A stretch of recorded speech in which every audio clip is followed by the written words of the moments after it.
something wrong with my line.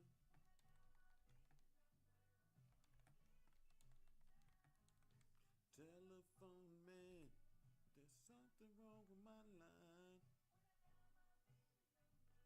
I get click every time. Mm-mm-mm.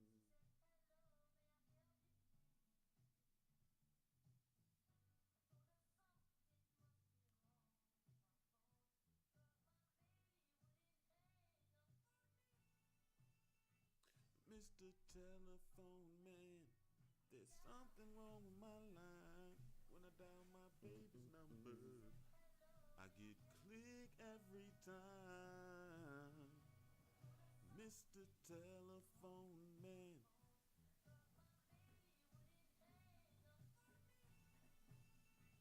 Mr. Telephone Man, there's something wrong with my line. When I dial my baby's number, I get click every time. Mr. Telephone Man.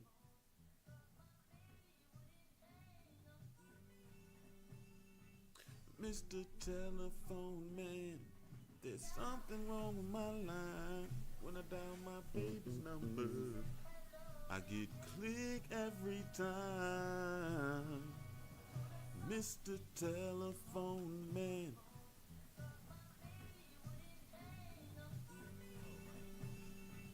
Mr. Telephone Man, there's something wrong with my line. When I dial my baby's number, I get click every time. Mr. Telephone Man.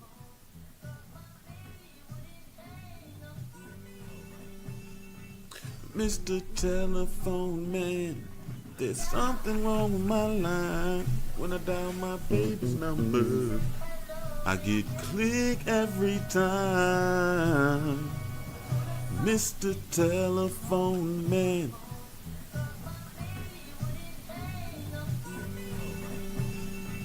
Mr. Telephone Man, there's something wrong with my line.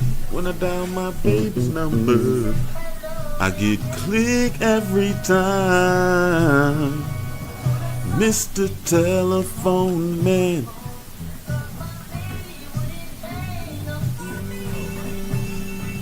Mr. Telephone Man, there's something wrong with my line. When I dial my baby's number, I get click every time. Mr. Telephone Man.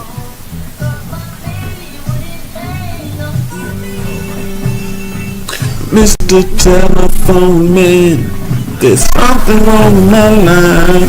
When I dial my baby's number, I get click every time. Mr. Telephone Man.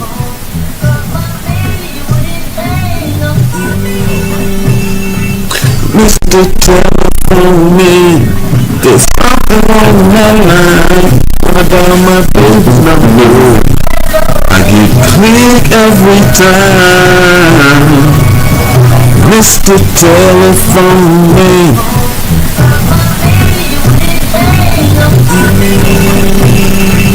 Mr. Telephone Man, there's something wrong with my line. When I dial my baby's number, I get click every time. Mr. Telephone Man.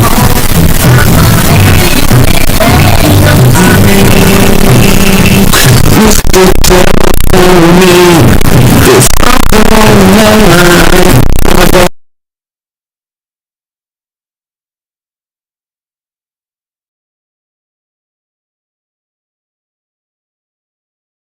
Mercy. Hey man, listen. I don't know what's going on. Okay. Turn this up some so I can hear what's happening. Listen, Cat, I'm so embarrassed. I see you joined on Instagram. Instagram be wildin' sometimes too. But oh okay, let me get my life back.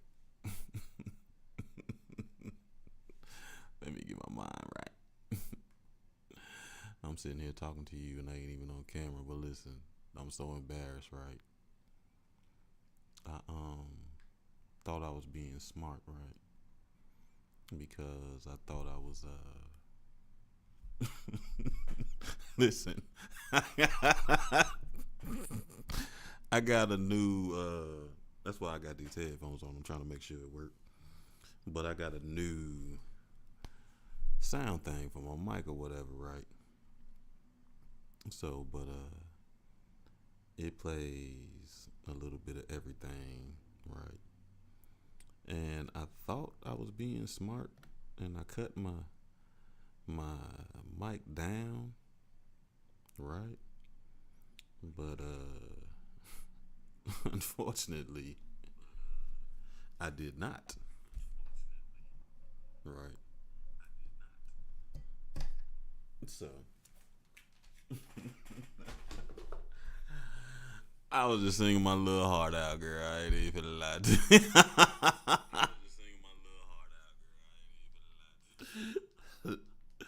And that is a wild concept. Well, I'm gonna listen. I'm gonna turn this up so you're gonna hear echo for a second, cause I want to see how. Oh, I don't want the tin can.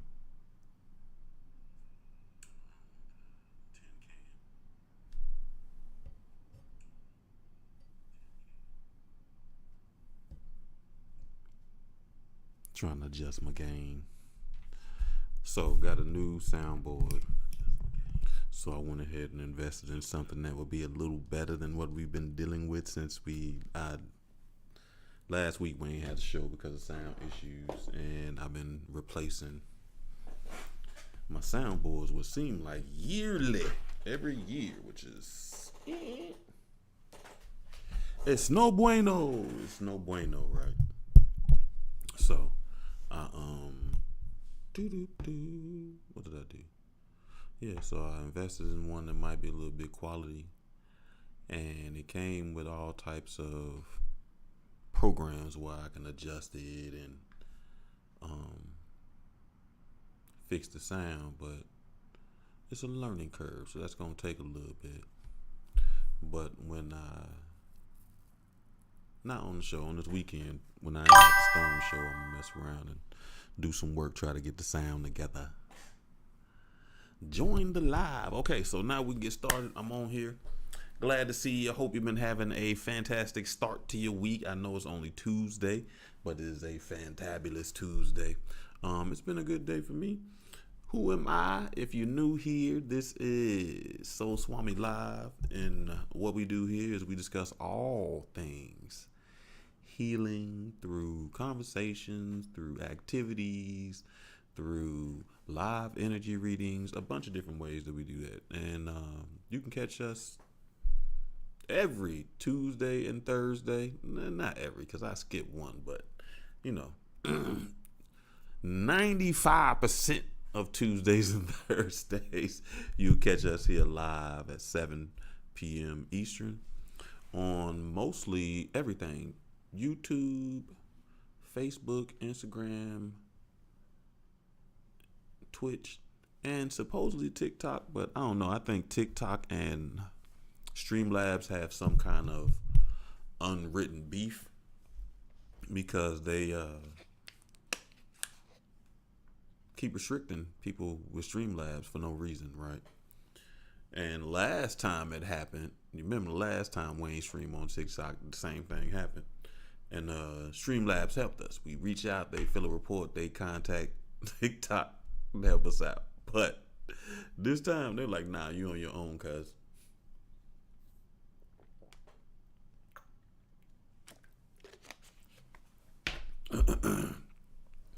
Do not submit your problems to us. So I don't know how we're gonna figure that out, but we will, family, some way. So this week we are on our sacral chakra. So we will be doing some sacral chakra exercises, things of that nature. Sacral is right below your belly button. And a lot of people, it covers your genitals, that area, all that stuff. It is about your sexuality, your emotions, creativity, pleasure, and relationships. The color for it is orange. Hence the orange lighting. Remember, we try to do a little bit of light therapy while we do our show.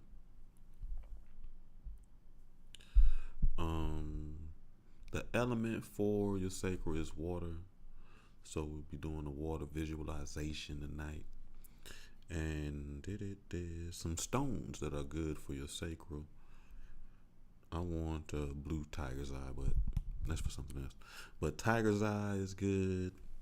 You can get you some amber. You think orange stones with orange colors. Get you some amber. Hey, Selena, you watching with me? Get you some citrine, bronzonite, some smells or essential oils that are good for your sacral, which is funny. I said I was going to do a bunch of hard work this year, but there's been a ton of sacral work too. Rose is good. Orange, sage, patchouli is very good too. So you'll try a couple of those things.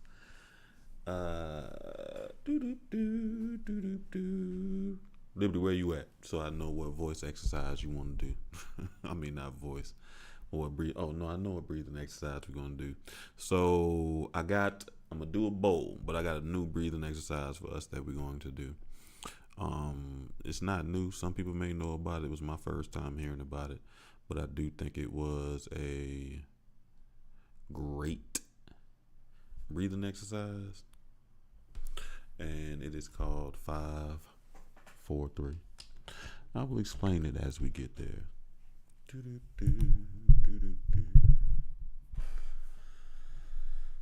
At this moment, just relax for a second and allow the sound to calm you. I'm still laughing at myself. I swear I was just singing my little heart out. Just hilarious.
What I'm doing on TikTok, on YouTube. Oh, Facebook. Facebook is delayed. So for our breathing exercise, I heard of a good one yesterday, and as it was explained to me, it is taught to certain military personnel, and how to handle high stress situations. But I think it is a great grounding type of activity. So it's fantastic. It is 543, and as it was explained to me, you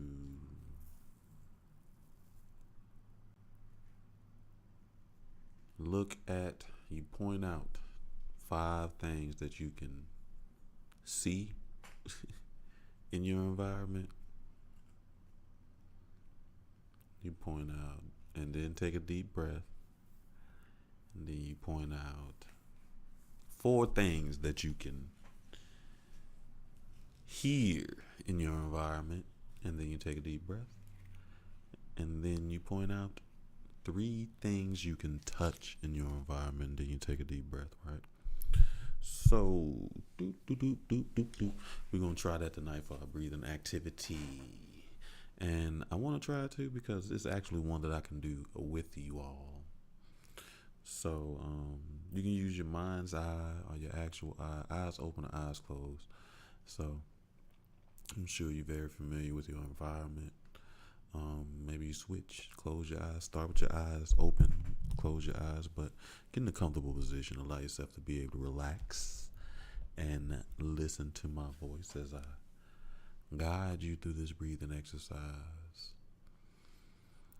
So we're going to start with pointing out 5 things that we can see in our environment.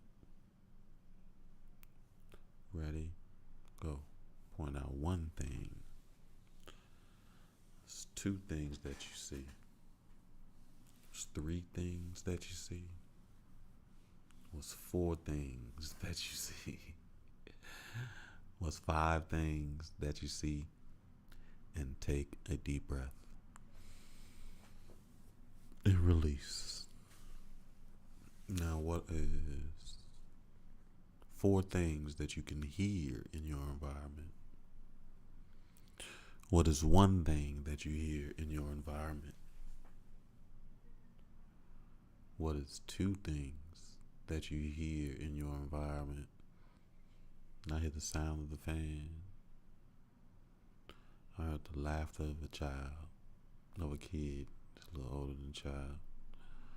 3 things that you hear in your environment. I hear cars as they drive along the road.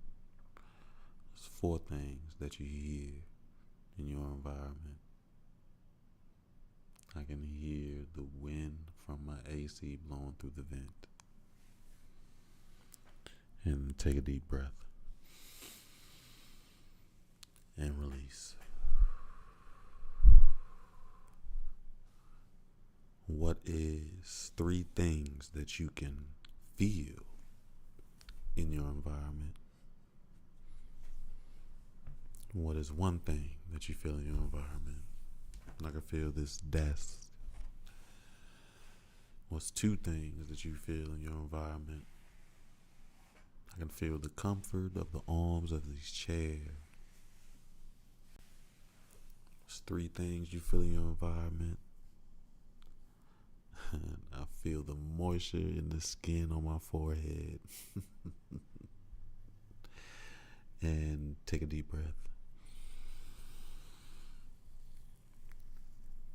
And release. Now I just want you to take a little time and repeat these affirmations after me.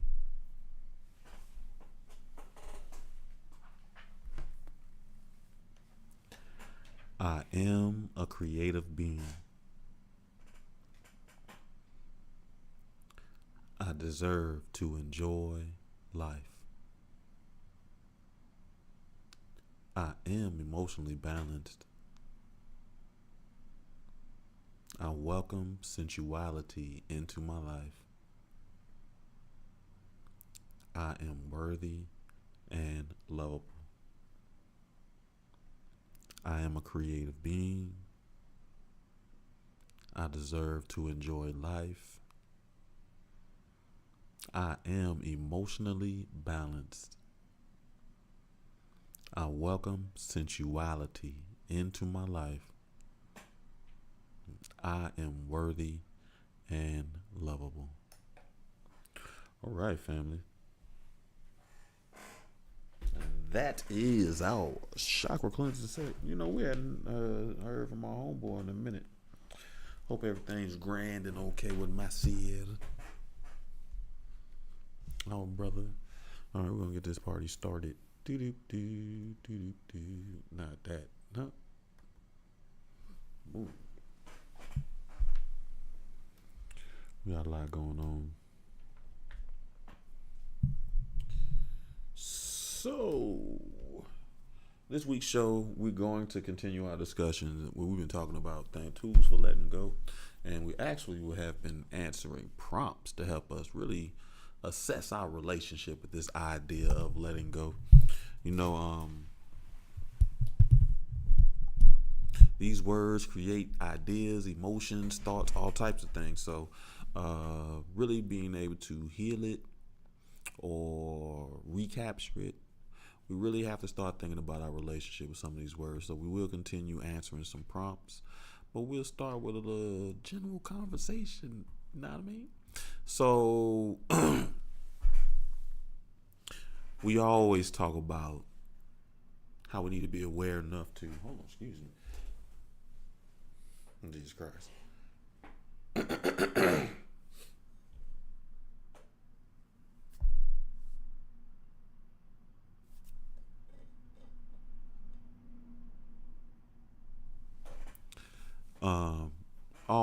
We need to be aware of signs and symbols, and we get those in various different ways, right?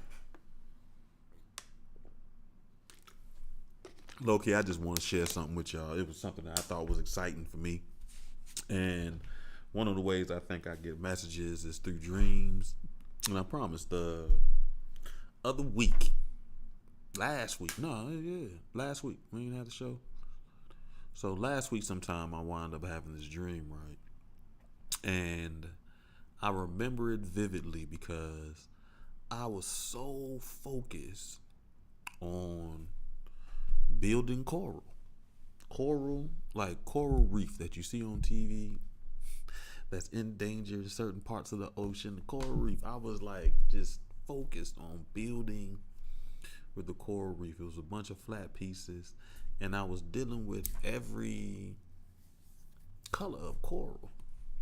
And it was funny because at first I felt like I was the person doing the work. And then at some point I started watching myself do the work. And the wild thing about it was I didn't even recognize that I was underwater this whole time until, like, when you see people scuba diving or underwater, you see that bloop, that little bubble of air come out. So as I'm watching myself focus dealing with this coral reef, I saw the little bloop bubble of air come up, right? And it's funny because the second part of that dream, I spent a lot of time trying to mend and repair relationships. I kept on seeing myself like confused about certain things and trying to bring people together. Sometimes two people, sometimes it was groups of people, but I was bringing people together, right? So I wound up, I didn't look up the second part of the dream, but when I have dreams like that, I don't know, I don't think, remember, we don't believe in coincidence. We think it's a synchronicity of life. So I was just curious. I had never had a dream about coral. I've had dreams about swimming and being underwater before, just all types of things, but this was a new one for me. So I looked up the spiritual significance of coral reefs, right? And I looked up various, like 3 different parts of that dream, just curiosity of it. First, I looked up what was the spiritual significance of coral. And ironically, I found out that coral represents protection, vitality and energy, healing and love, relationships, transformation and change, and connection to nature, which is very interesting because those are all things that we've been kind of, not even us as a group, we've been working on that. So I feel like this message wasn't just for me, it's for all of us. And then I looked up what was the spiritual significance of building coral, like actually creating the coral. And the funny thing, not funny thing, it said I read and learned that building corals, see building coral in your dream. It represents community and collaboration. Soul family, we are community and collaboration right now. It's forging into the future, right? So we are going far, fast and furiously into our futures with the confidence that we used to have and we have reobtained for ourselves. We're just going there. So we're doing that together. And the one thing is forging the future and hope. You know, that was an interesting one because we talked about our relationship with this idea of hope, or even me giving the example of myself talking about how I thought hope was for suckers. And in this path of healing and creating and all of those things, you need to have a good relationship with this idea of hope, right? Because faith is the destination, hope is the path to get there. You know what I mean? And then it also represents cultural and identity preservation. And I really do think one thing that I think we are doing as a people is reconnecting to ways that speak to our spirit and reconnecting to ways that allows us to feel connected to each other and the world around us, right? So, you know, we do all types of grounding activities. We're outside a little bit more. Hey, listen, I've been outside this summer and I've been complaining because it's been one of those summers we used to have where it's supposed to be over 100 degrees. I remember several summers where we dealt with 100 degrees all the time. It was several. We was like, one summer hit, it was just 100 degrees from here on out, which was crazy. So I think that is a fantastic thing that we're doing that community. Then the last thing I looked up was being underwater, right? And being underwater is purification and cleansing, somewhat of a rebirth that we're all experiencing. We're shedding those old beliefs, those old behaviors, those old ideas and thought patterns that are no longer serving us the way we need them to serve us. They're no longer in line with our future self, how we envision the best version of ourselves, the healed version, right? It's rebirth and transformation. Just like a phoenix, something has to be laid to rest so something can be born again within this space, right? And it's funny that that's the one thing that it came up because I realized last week, and I think we may have talked about it, was I don't know, I may not have. One thing that I realized on this process, I've been really trying to pinpoint the layers of the emotions, right? And why some things feel the way they do or whatever.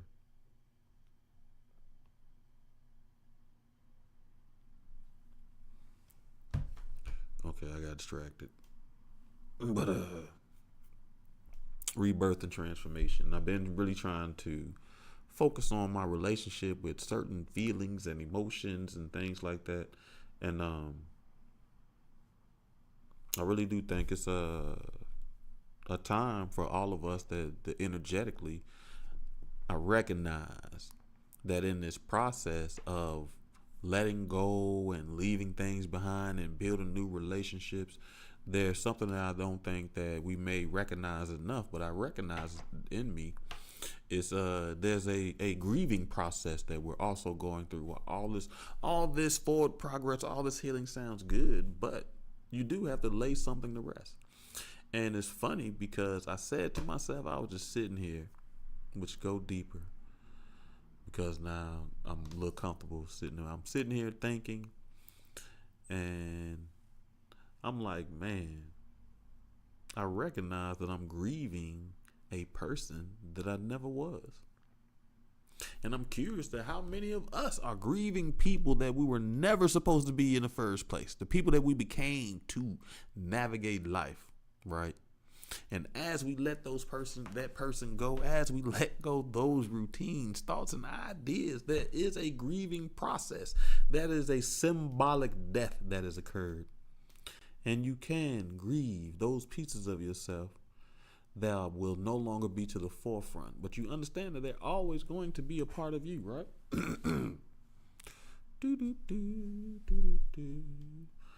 Being underwater in your dream also is connection to the unconscious. I've been very aware, and I think we talk about it a little later. I've been very aware that we exist on several different planes, right? I'm gonna say it, and I say that because it sounds crazy, but when you think about it, a lot of the conversations that we have, a lot of the arguments that we have internally are with ourselves. Other variations of ourselves that is telling us something different. And as my brother said last night, you got to decide which one of those versions are working for you and which one of those versions are working against you, right? But they both exist because you hear them in your head. That self-doubt, that voice of self-doubt is not a different voice. It is your voice telling you to doubt yourself, right?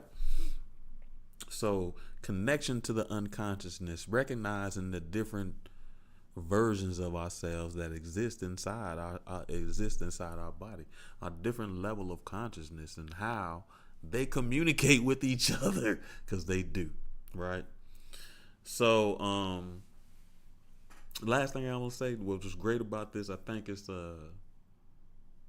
this dream sort of serves as confirmation, right? Because others can see the way that we are embracing change and growth, right?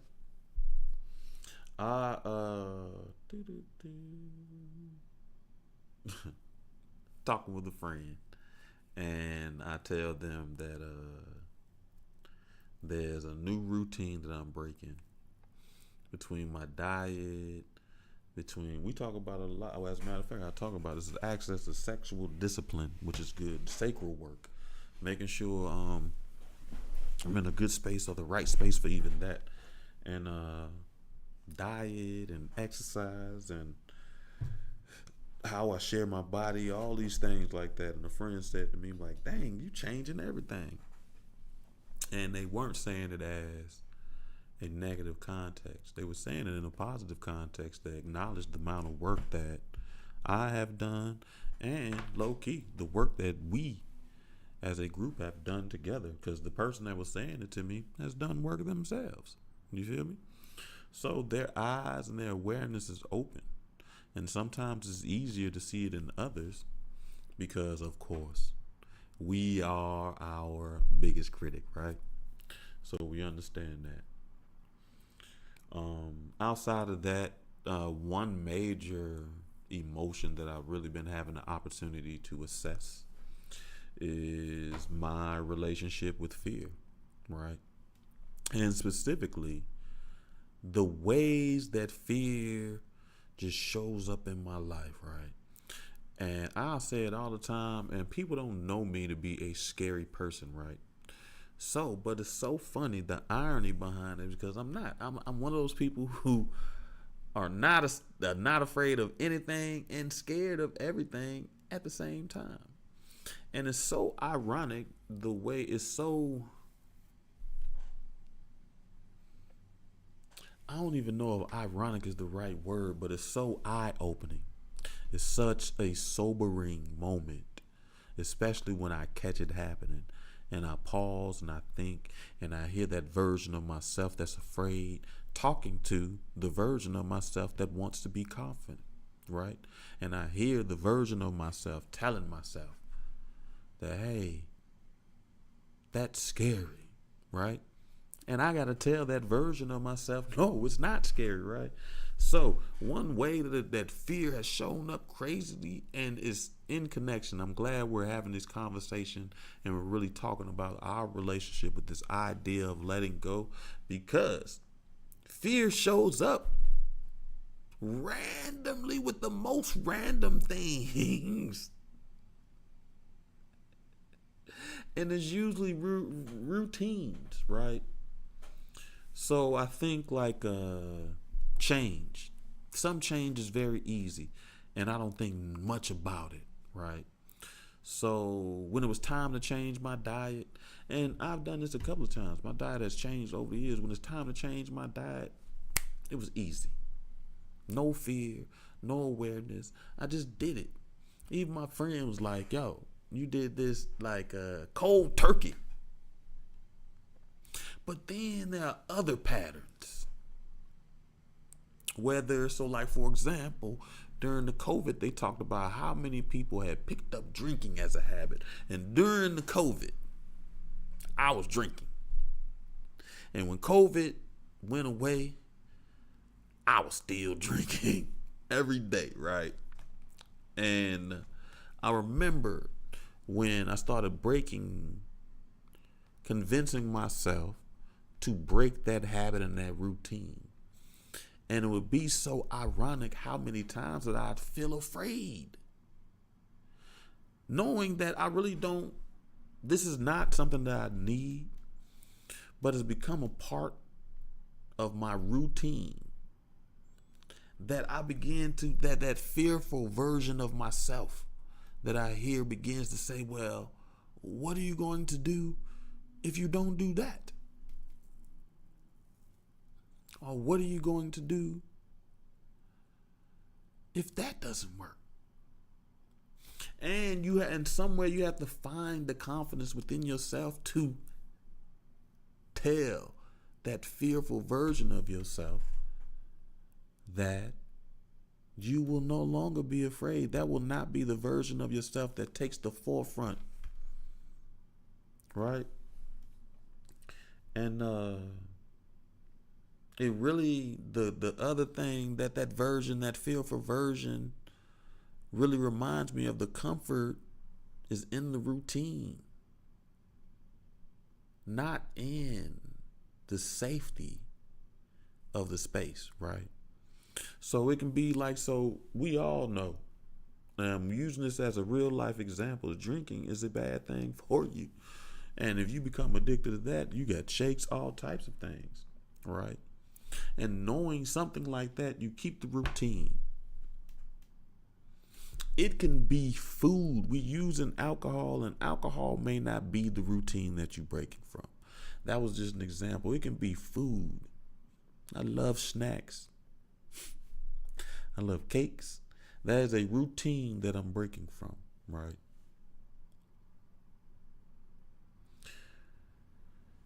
The comfort resides in the routine. So when it's time to break the routine, that fearful voice will come up and speak loudly again. In some way, you really do have to find the confident version of yourself that exists inside you and make that be the main voice that you hear, right?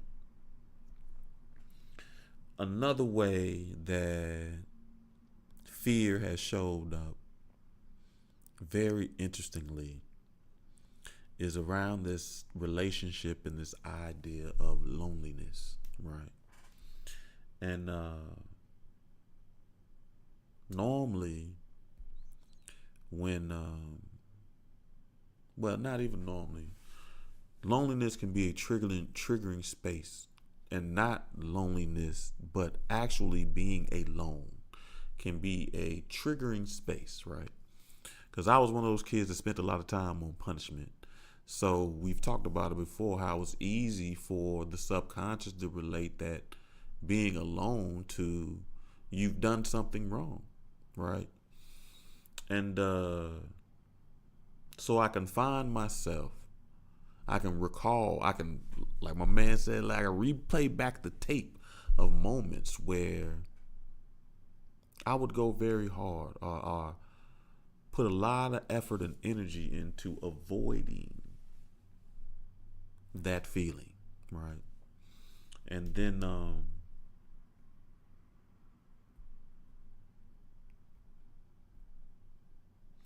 the thing good about this conversation is growing and healing has been forcing all of us to do one thing that we may avoid, and that is spend time in our own thoughts and ideas, right?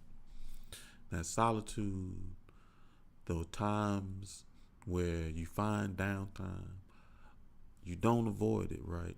And I kind of see this moment as somewhat of a reason to celebrate, because one of the things that the healing process has allowed for us to do is to no longer be afraid to spend time with those voices in our head, right? Because that fear shows up even that in that. Like, if you're one of those people who identify as an overthinker, there's a very high chance that you are one of those people who will also avoid overthinking. The fear that your mind may wander into places that you don't want to emotionally feel, mentally feel, even physically and spiritually feel.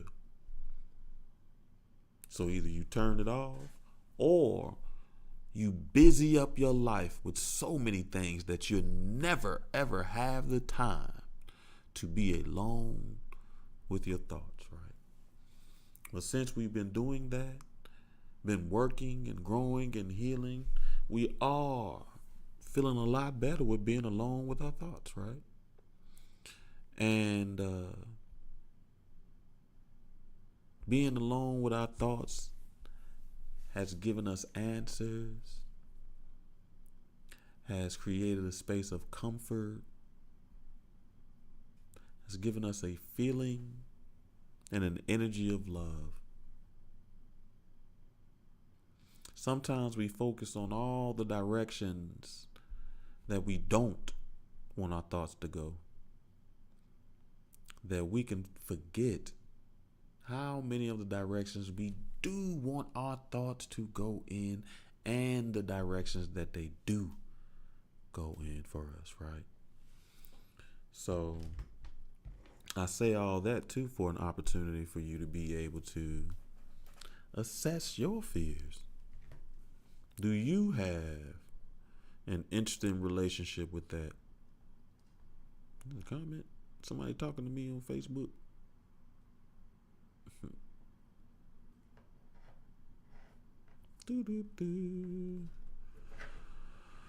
Right. Okay. I do want to give a shout out. Oh, Liberty, you on Facebook now? Thank you. I didn't know who it was. I do want to give a shout out. I ain't gonna say their name, but I can tell you for sure I've enjoyed doing Reiki and the energy, this whole process, this organic thing that we're growing here. And one of the more enjoyable moments are always when we actually have some breakthroughs. And I was able to work with someone who has more access than most people to my services. And we've been working together for a year, for at least a year. And we really haven't been able to bring much to the surface. Not that it's not there, because it's there.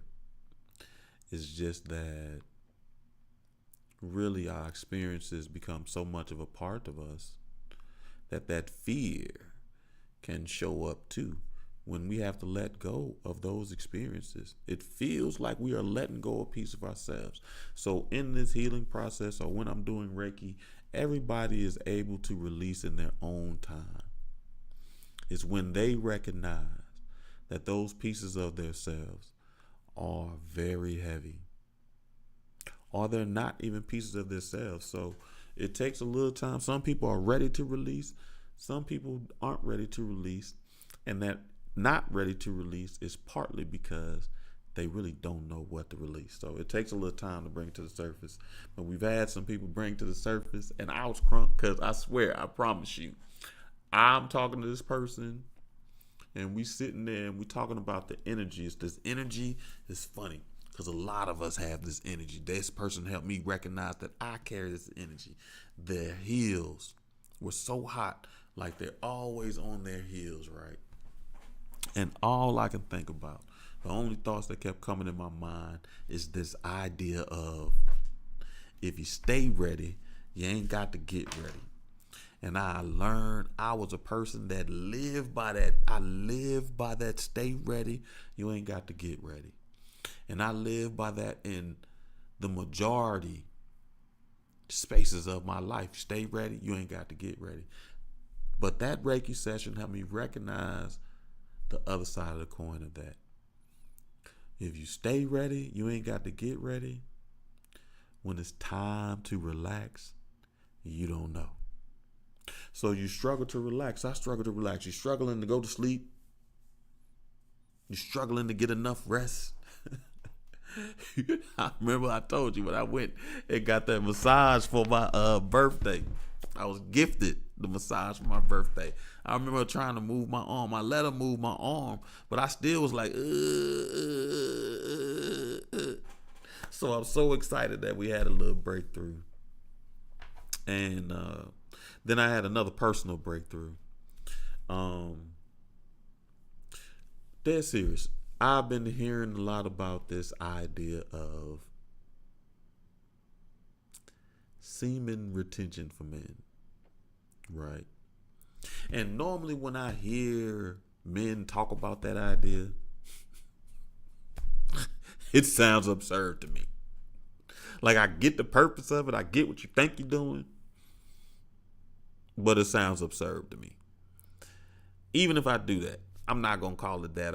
It just sounded absurd to me, right? But last night in men's group, we got on the conversation, especially we talk about sexual discipline, right? And one of the brothers said something that helped me see that idea in a different light. And the question he asked is, if you don't have the sexual discipline while you're single, what makes you think you're going to have the sexual discipline when you're with someone? It isn't necessarily something you can cut on and off. What happens when things get hard in that relationship and you really haven't been practicing the art of sexual discipline? And I don't mean totally removing yourself from the opportunities, but I mean even being in those opportunities, in those spaces, and recognizing where you are emotionally, where you are mentally, physically, and spiritually, and being able to say no. Not avoiding interacting with people, anything like that. So I thought that was an amazing question to ask. And it's definitely a question that we would want to say yes to. We want to be able to be like, yes, I have that discipline when I'm alone, and I have that discipline when I am with a partner. Integrity. All right, we're gonna go to the prompts. I forgot. Guessing. Where is that at? Oh, I ain't delete none.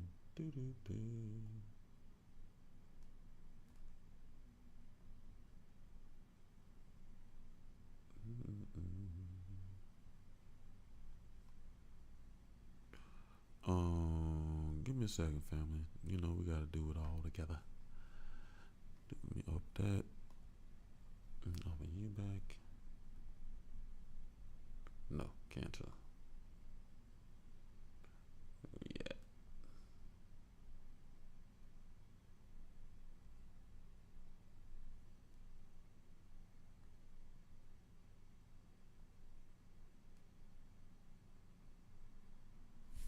Hey, man.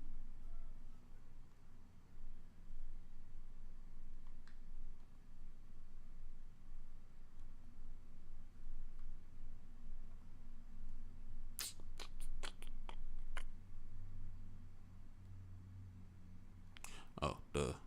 Do.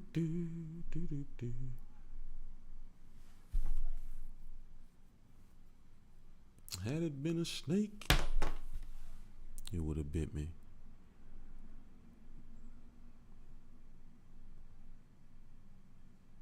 Boom.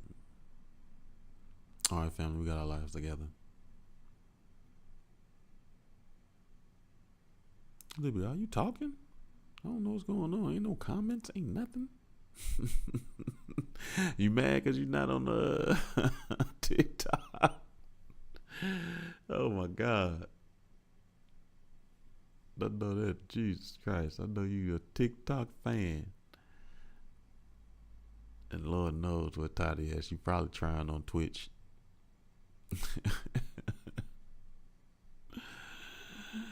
Wherever you at. Alright, where we at? Where did we stop last week, family? I think we were on Let's Let It Go. Relationship oriented. Yeah, we definitely did finish with trust. I almost want to stop that again, but we not. So a good relationship oriented question to ask yourself to try to assess your relationship with this idea of letting go is, have you ever had to let go of a relationship? Of course. What helped or hindered that process? I think we've all experienced having to let go of a relationship, whether we want to do it on purpose or time, space, and circumstance forces us to have to let go of relationships. Like when you go to college and then you graduate, or you go to high school, then you graduate. Everybody you went to high school with, you will no longer be in your life. So you got to let go of relationships. And some relationships are easy. So one thing that has helped, or one thing that helps letting go of relationships, is the understanding that not everybody gets to go. So like that high school example that I use, when you graduate from high school, you don't graduate from high school thinking that all these people that went to your school you're going to see all the time still. You have realistic expectations and understanding of not everybody goes forward. So that's one thing that definitely will help the process of letting go, understanding and realistic expectations. That has helped. Something that has hindered my process of letting go is, and we being honest, approval seeking behaviors. If you recognize you have those, they can hinder your process of letting go, because they hinder you from being able to recognize when it's time to move on. You're still seeking validation. You're still seeking some sort of approval. And it's funny how those actions and behaviors show up, because sometimes approval seeking behavior shows up as arguments. The fact that you're having that argument sometimes shows that you have approval seeking behaviors. Approval seeking behaviors can hinder that process of letting go. Focused on investment. If you get to that space, or even I definitely, if I ever get to that space where I'm thinking about how much I've already invested, it can definitely hinder a process of letting go. I have a friend that was telling me a story about her friend and how they had friends getting married and been with her fiance for 11 years. And you know, when the wedding comes up, everybody gets those. Well, I don't know if everybody does, but you hear about how common those wedding jitters be. And her friend really got a case of the wedding jitters, right? And in conversation, we started talking about what's something that makes it difficult for you to move on. All the time you have invested. Time is an investment. All the energy you've invested. If you keep focusing on what you've put in it, what you have invested, it can hinder that process of letting go.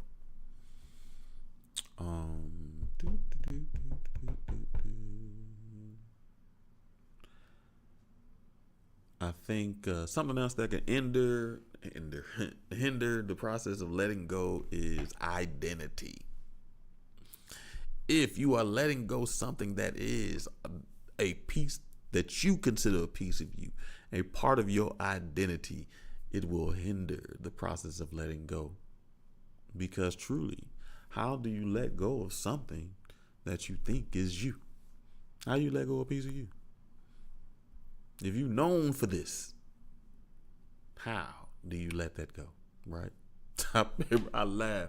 I remember when I used to talk to people like, man, ain't no way I'm going to go without eating meat. Now look at me. It's funny.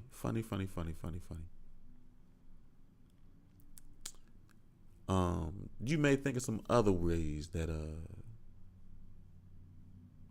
or other things that have helped you in letting go or has hindered you. So how do you handle unresolved situations or conversations? Act like I don't need them. I just let them go.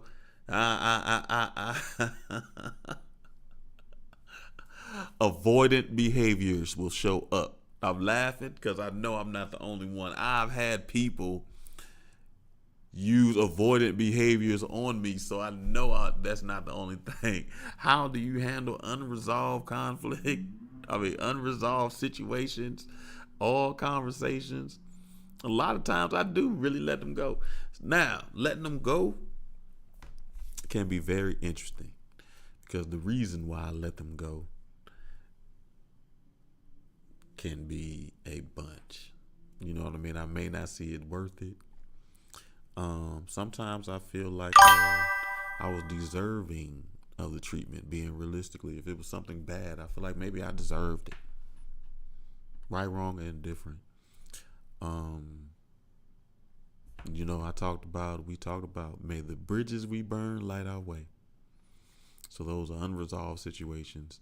And then I think my understanding of unresolved situations, I'm definitely one of those people that believe that closure is a luxury, not a necessity.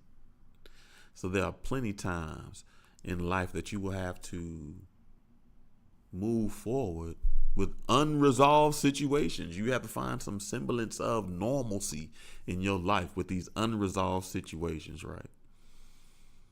But depending on the relationship, sometimes I do revisit them. I get a new lesson or a new level of understanding that I didn't have before, and I'll reach out to the person and create a space for me to accept accountability, create a space for us to do some sort of healing. I've had to do it recently. I remember we talked about it. I don't know if we talked about it, but my homeboy Boz, I was talking to him about a woman. And a lot of her conversation is passive aggressive. And she was being extra passive aggressive with me, right? And I ain't say nothing. And then of her own free will, she apologized and said I was being passive aggressive. And then right in that next sentence, she was passive aggressive again. And I told my man, I'm like, that's crazy. And he says, when people aren't used to people like you, there's a learning curve. You know what I mean? So trying to get me to understand that you got to be a little patient, offer people a little bit of grace, blah, blah, blah, so forth, so forth. And I heard what he said and I didn't want to accept it, but I knew it was the truth. Now, it wasn't true for that person I was talking about, but I did have another friend that we fell out, and it gave me an opportunity to be able to exercise a little understanding what my man was trying to tell me I needed to do. So sometimes there are times where you go back and have those conversations, and you seek resolutions, right? You either seek resolutions or move forward unresolved. And even though I say I move forward unresolved and I laugh because that is something that I do, and that's something that as people we do, it is not the primary thing. I rather like clarity. I like safety. I like closure. Even though I say it's a luxury, you know what I mean? But I definitely appreciate and value closure, right? Growth and acceptance problem. What have you learned from a time when you successfully let go of something or someone? One of the biggest lessons I've learned from letting go was funny, and it popped in my mind because I had to give it to one of my tribe over last week, right? I have a tribe member that is moving to Hawaii, right? And they lived in this space and taken a lot of time and been very intentional about how they crafted their living space and things and the items that they got for their living space, and how important those things are to them, right? And in that moment, because I've experienced something like that, I was able to offer a piece of advice. So I learned about the hazard or the caution you need to attach yourself to material things, no matter how hard you work for them. Because those material things can be gone at any minute, right? And then the other part of that I learned, because that always sounds so doom and gloom, right? And that idea is one of the things that make people hoarders, not letting go, right? Or just being that fear. The other part of that idea that I learned, that when you do let go, you actually do get it back tenfold. So anything that I've had to let go, I've gotten it back and better. I remember one time I was evicted from a place that I stayed. Right. And left everything in there. Everything I have now 10 times better than that bull. That bull I left in there. Which is a perfect example. You know what I mean? Whether it be a job. Now, to get it back tenfold, I do have to give this caution. There is work. There is effort. There is cleaning. There is healing. There is repair that needs to be done before you can get it back tenfold, right? It isn't just you let it go and then it flows back to you tenfold. You let it go and you stay on your forward path, accepting accountability, responsibility, making changes, adjustments as necessary, and then you'll definitely get it back tenfold. My chapstick.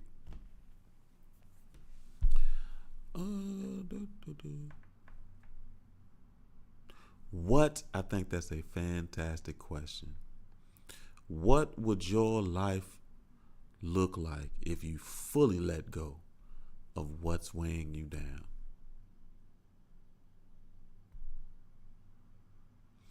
And the truthful answer to that would be, I don't know. Have we envisioned our lives where we didn't have the weight of our experiences, good, bad, and indifferent? Have we even taken the time to visualize that? Somewhat we have, because the first thing that popped in my mind, and it said, what would your life look like if you fully let go of what's weighing you down? Was the homework we did a long time ago. So I hope you still got it. My rich life. What will my rich life look like? My life would look like that. It would have the confidence. It would have the security, the direction, the vision, the clarity, the longevity, the adaptability. It'd have the abundance, so much. It'd be exactly what I wrote down on that list for my rich life. right? So if you have that, that might be a frame of reference for you. If you have not done that homework, what it is, a reminder, is you sit down and you really write what you'd want your rich life to look like. And it can be any way you want. Like mine didn't include a whole bunch of real estate. It included a piece of land, but it didn't include a whole bunch of real estate. You feel me? But yours may. You write that list down of what you want your rich life to look like. And then since you're writing that down, you might as well do the second part of it and write that list of who do you have to be to get those things. So take some time and visualize what your life would look like if you were to fully let go of what's weighing you down. I don't know. I'd probably be like Mahatma Gandhi or something, right? I don't know. It'll just be wild. It'll definitely be like my rich life. It'll be lit. What practice habits or habits help you release tension, control, or attachment? Physical movement. And I don't necessarily just mean exercise, because I am a pacer. I literally will get my steps in. I will get my walking steps in, walking in a circle. A straight line back and forth to wall to wall. I will get 10,000 steps in easily pacing. Pacing helps me think. I play my ukulele pacing. That's why when I'm down here with y'all trying to play it, it's so hard because I always play it standing up. Pacing, pacing, pacing, pacing, pacing, pacing, walking. It's crazy. Because I'll pace when I'm stressed. But one of the things it does, I pace when I'm excited. You can be on the phone talking to me and we can have a great conversation. I had a friend that would catch me all the time. They'd be like, "Are you pacing? I can hear you. Are you pacing? I can hear you. Are you pacing? I can hear you." Yeah. Physical movement. I get jittery. I'm one of those people to relieve tension. I'll start shaking my legs, rubbing my hands, do stuff like that. You know, some people pick their lip, eyebrows, all types of things. I like a rocking chair. Physical movement helps me relieve tension. Control. I don't never let go of control, so there's no there is no action that I do to let control. Nah. Breathing. Taking a deep breath helps me accept, letting go of control. Having that conversation, coaching myself through that, like literally telling myself it's gonna be all right. You don't got to do this. You know what I mean? Coaching myself, reminding myself of the things that I need to feel comfortable without being in control. That control one is very difficult, but I definitely have to remind myself. Taking chances. Taking chances is a good habit that is used to help you let go of that idea of control. You take chance and risk. You recognize how often or how little control you really do have. You only have control over yourself. You know what I mean? So make sure you bring in the best version of yourself to the game. And attachment, time helps me with attachment. Consciously thinking about detaching myself, or how we did last week, giving yourself the permission to let go.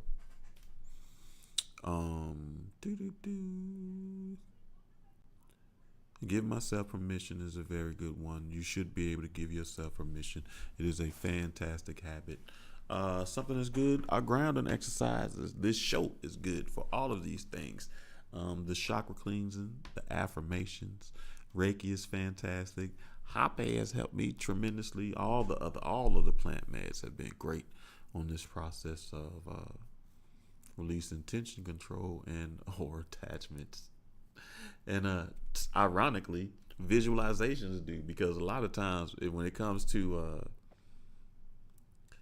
cord cutting ceremonies or helping people cut the attachments, there's a visualization activity where you bring the energy up, and you can use a knife, you can use real scissors, you can pretend with your hand to act, but you visualize, and people, you break those connections, stuff like that. So visualizations are good for that too. You visualize yourself releasing that. Oh, I forgot I did want to do a different breathing. I mean, a different visualization.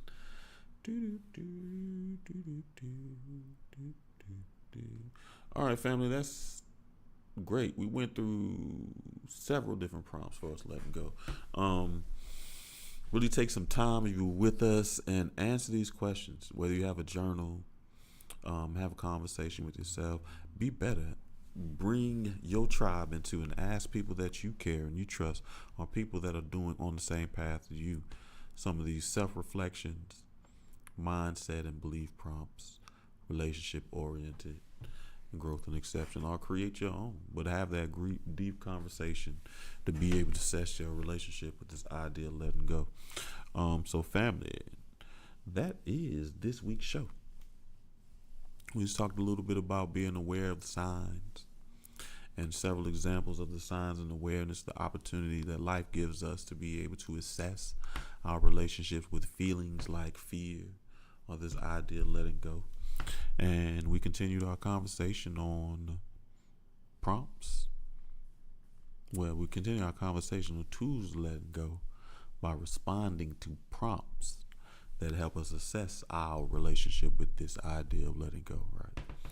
So family, I hope that we will see you Thursday for book club, where we'll continue reading. I gotta pause. I always want to say before I let go. Makes Me Wanna Holler by Nathan McCall. Hopefully by Thursday I'll have this TikTok thing figured out. I'll apply it again. I'll reach out to them. They might not have it figured out till next week or this weekend, which would be cool, because I got I invested in one of those, a new one. One of those the little tripods that follow you. So I invested in a new one. I gave one to a friend who makes videos all the time, and they said they needed one, so I gave my old one to them.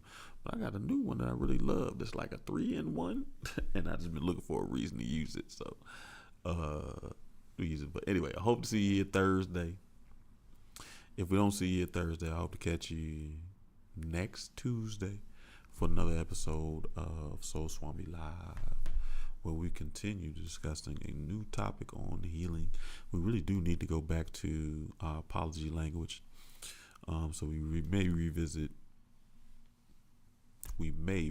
forgiveness, so we can talk about our apology language, but we're remaining open and allowing the universe to guide our steps, right? So I thank you for your time. I appreciate your support as always. And peace, family.